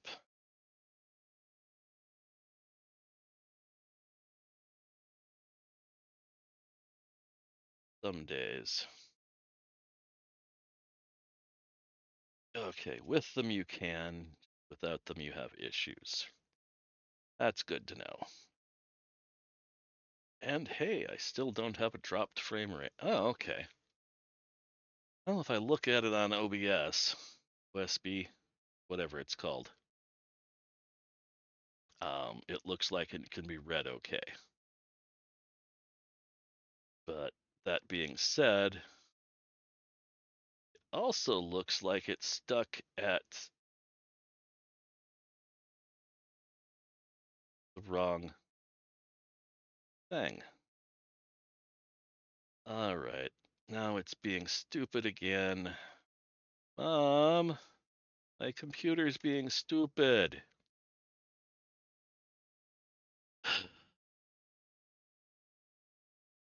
So the entirety of what I was doing, you couldn't actually see any of. There we go. Now you can actually see it. Huzzah, yay, and all of that.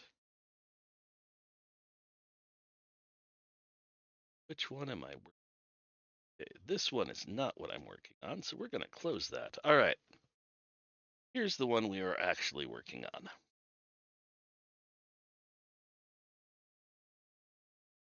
Shipping mishaps, chapters 11 to 15. Starting at chapter 11 with 13 minutes left to go of the broadcast. All right. Chapter 11. 4 days had passed since the rescue at Grespa 3. Alright, autosave and everything else is on, so it did save properly. The ship's speed had been reduced to 9C in order to save fuel. Next stop, the Savji system. Someone was knocking on the door, but Gio was working on the books. Alright, I'm gonna have to increase this in size so that I can read it even with my glasses on. Math is hard. At least this is fairly simple. Maybe I need to hire a bookkeeper? Meh. Alright. Wow. This really hasn't gotten any editing attention from me or anyone else. Ishka. Alright, someone was knocking on the door, but Geo was working on the books. Math is hard. At least this is fairly simple. Maybe I need to hire a bookkeeper? Meh. These shipping contracts aren't going to deliver much in the way of funds, but they should keep us in the black until we can find a better source of income, she thought. The knocking on the door increased. Oh, dear Lord. I suppose I should let them in. Enter and be judged, she said. The door slid open to reveal a slightly exasperated Captain Lod. Admiral, you have been requested to perform a duty that only you can do, he said, rubbing his hands. Really? What's that? Geo asked, curiosity piqued. You know what? This is getting moved to the front because it makes more sense to my addled brain this way.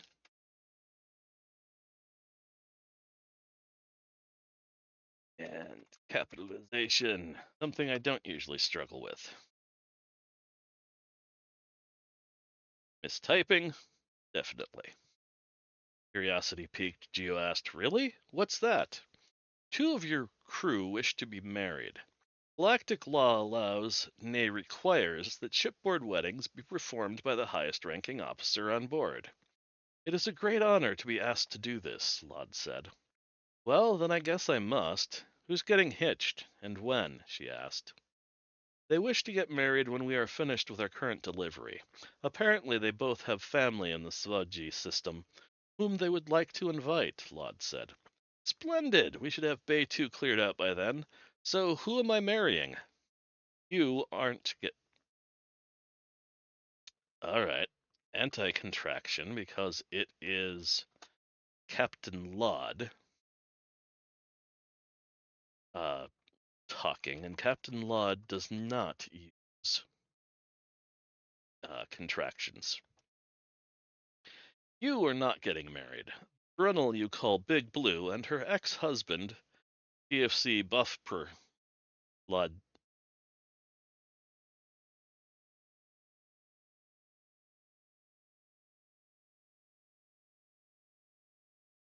Ew, man, how did that pass my checks? Oh yeah, that was years ago, and I wasn't doing as well. You are not getting married. Needs to be a comma here. The Brunel you call Big Blue and her ex-husband, PFC Buff R. Lod did his best impression of a Dirt Rockian smile. Geo rolled her eyes. Seriously? Why does it have to be her? God, she is so annoying. Always traipsing around, giving orders, acting like she's in charge.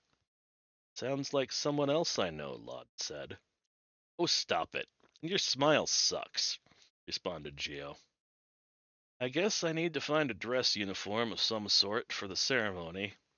Who has been making my clothing for me? Could they help? He sighed. Tell the happy couple I said yes, and that I will. Attractions. And that I'll throw a banquet in their honor. I am certain they will be pleased, Admiral. To be honest, I have no idea where your clothing has been coming from. Lod gave a mock salute and strolled off to inform the Brunel couple. Geo gave a loud sigh and tried to return to a. Oh my god, I am disjointed. I apologize.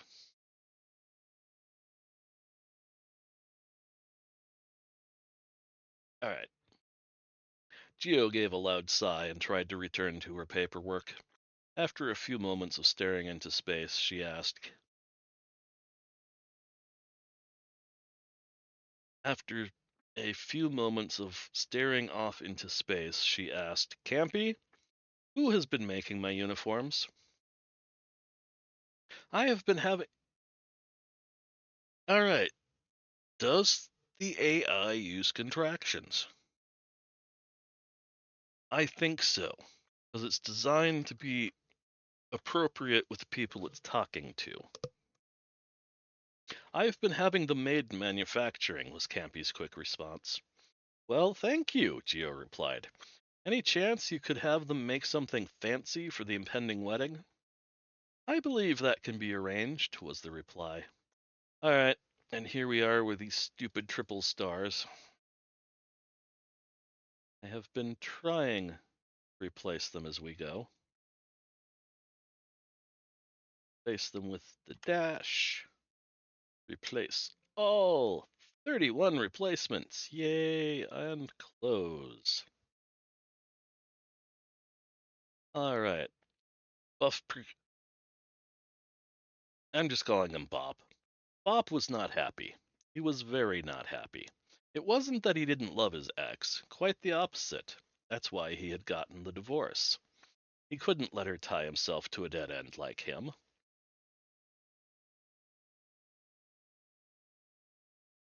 And italics.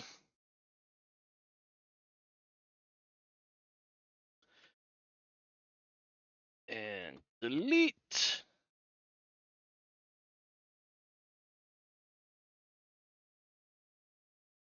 And change.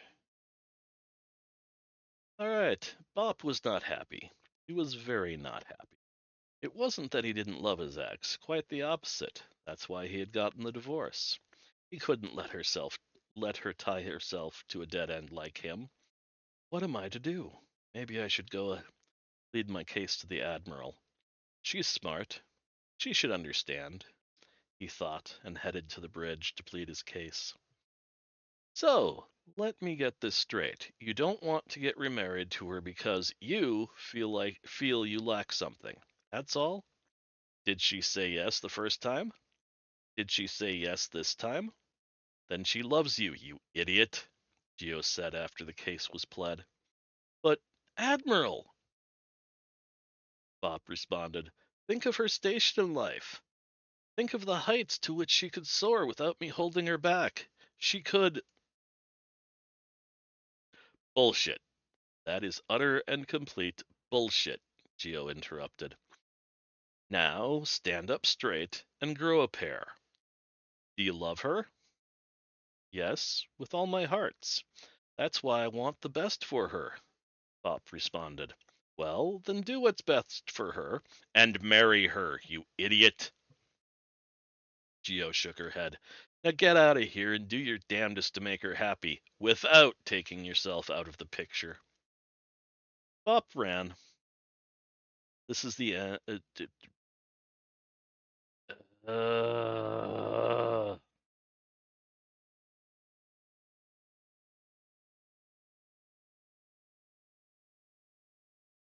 so tired of that. Bob ran. This is the end. I will ruin our marriage again, he thought as he raced to the lift. Maybe the Admiral is right. Maybe if I work harder. No, I really don't like that last bit. Just, it doesn't fit for me. So I'm going to delete it.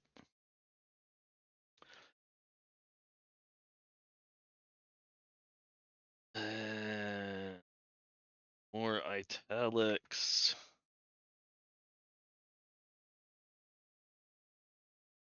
More italics. Someone shoot me soon. Oh, wait, I'll be done soon. All right, we're going to finish this chapter and call it good this time. Am I going to have to counsel? Am I going to have to counsel every couple that wants to get married on board this ship? Geo asked herself. Bugger all. I best go and look in on the prisoners. Mac, to his friends, was using 4 of his legs to scrub the floor and his other 4 to propel himself along the wall when he felt her. The Queen Mother was coming. He went to tell the others. The prisoners were cleaning when Geo walked in. All right.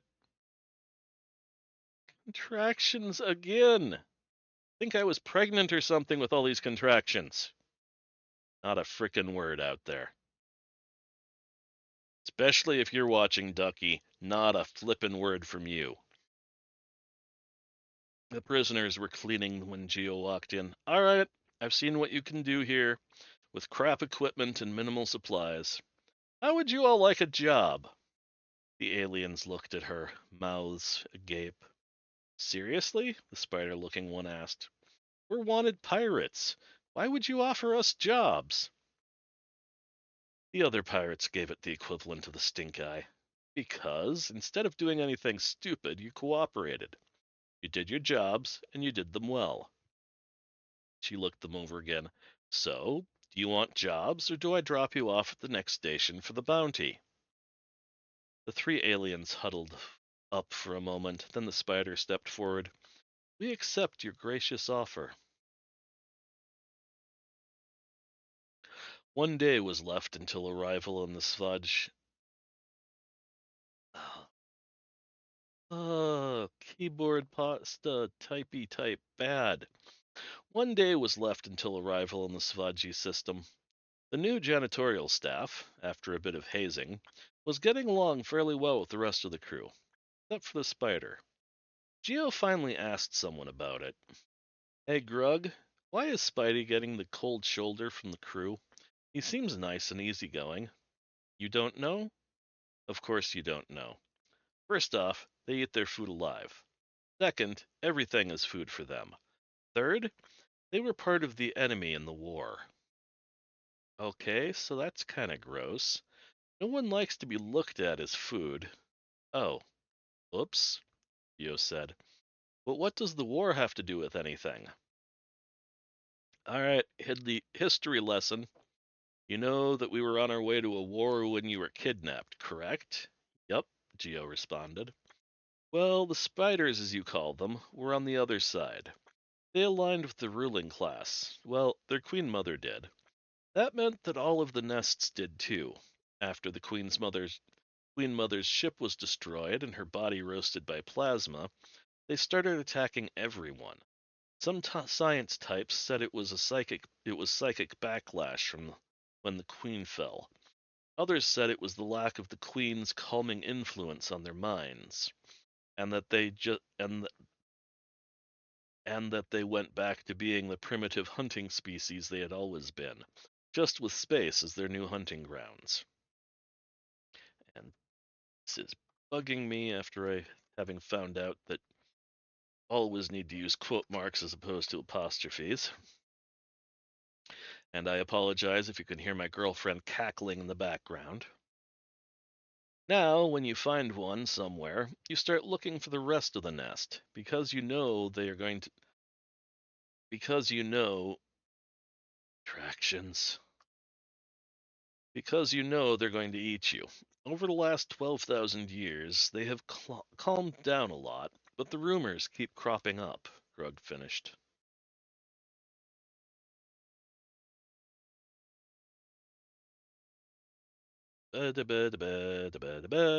Bork, bork, bork. There we go. Grug finished. So basically, they are the scary monster under the rack of sleeping, Geo asked. Yup. Seeing one without at least one nestmate is truly frightening. It just doesn't happen. Thanks for the information, Geo replied. Have a good day, Grug. There shouldn't be it should just. Geo approached the eight. We can speak, really. Geo approached the eight-legged unfrick, tapping it on a hind appendage. How are you doing, Spidey? Oh, Admiral Geo, I didn't notice you, Spidey lied. He could feel her presence from a mile away. Alright. Go here. From a mile away. In his mind, she sang like his queen should have. I am well, thank you for asking. So, I have a question for you. Oh no, here it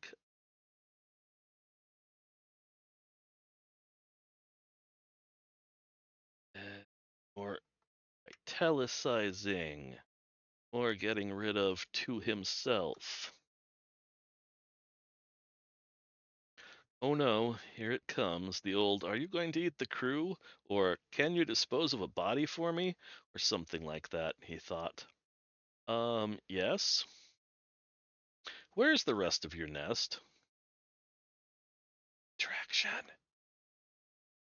Where's the rest of your nest? I mean, did something happen to them? Do they need help? Are you working to help them? Geo asked, eyes full of innocence. Spidey just looked at her, amazed. No one had ever asked something like that. Never. His legs and mandibles twitched in shock. No? I was actually thrown out of the nest when it was found out that I couldn't feel the nest queen. I have contractions. I've been alone since then. So, your family threw you out for being different? Geo responded. She looks. Uh, uh,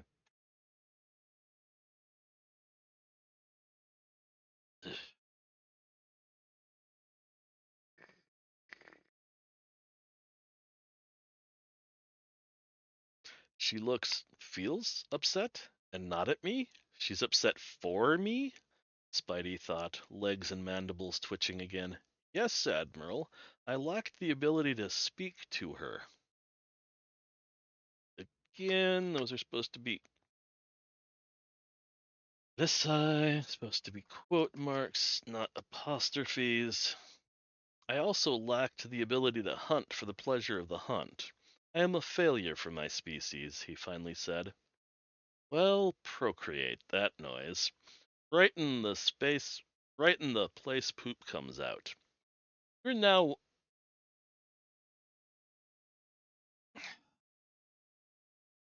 Sigh. You're one of us now, the Admiral said, and stalked away.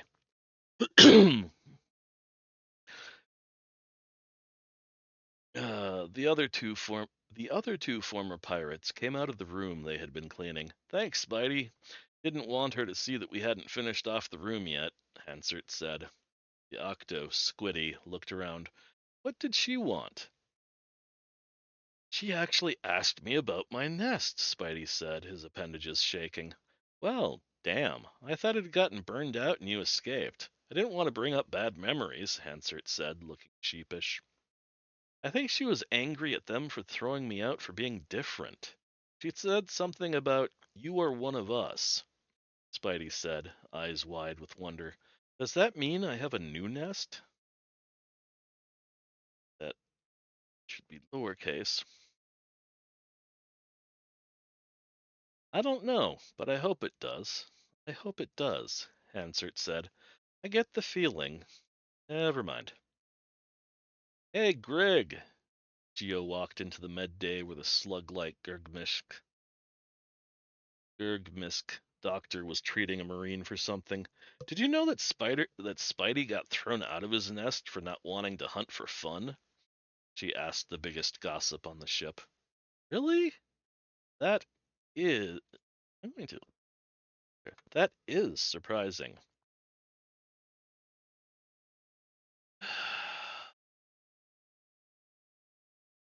Contradictions are the bane of my existence. And I hope we're close to done with the chapter, because it's past 10. I apologize. Really? That is surprising. That's supposedly one of their dominant traits.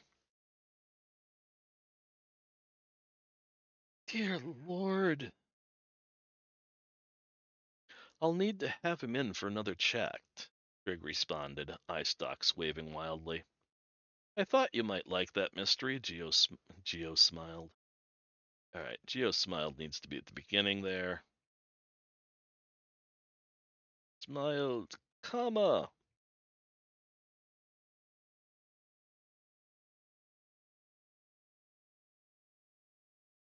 Rest of this. Be italicized. Geo smiled. I thought you might like that mystery. That should do the trick. Give it an hour, 2 at tops, and the crew should be better around Spidey. It disappointed Geo that it had taken 3.5 hours, but the news about Spidey had spread. Some people didn't believe it, some didn't care, and most were overjoyed, as it meant they didn't have to worry about being eaten in their sleep. All in all, a good day for the ship's crew. All right, that is the end of chapter 11. It is now 10:08 p.m. Central Standard Time, which I believe is -6 Greenwich Mean Time, whatever the Brits call it, you Europeans. Anyway, thank you for listening to my drivel. I hope you've all enjoyed yourselves. Thank you, Carrot. And all y'all, this is Vast Listen signing off for the night. And I still need to come up with some nifty end call sign like hug your mother, drink water, touch grass. But I don't want to copy anyone either, so I'm not going to talk about midgets not liking candy. And I will say avoid the strippers and avoid the cocaine. Anyway, y'all have fun. This is Vast Listen logging off. I will be publishing on Thursday. Halloween. The holidays have been a bit hectic. They're over with. I'm currently writing the next chapter for book 2. It'll be up on Royal Road and on Reddit on Thursday afternoon, evening, sometime between 4 and 6 p.m., 4 and 8 p.m., somewhere in there. Basically, when I get it finished and run through the review process, it'll be up after that, somewhere between 4 and 8 on Thursday. Thanks all y'all. Have fun. I think this is probably where I should also say thank you to all of my Patreon supporters and my coffee supporters. So thanks all y'all. You make this happen. Makes me happy. Anyway, hop on over to YouTube later on and like, comment, subscribe over there. God, I feel like a corporate sellout saying that. But I need the money. I'm broke. All right, love y'all. Bye-bye.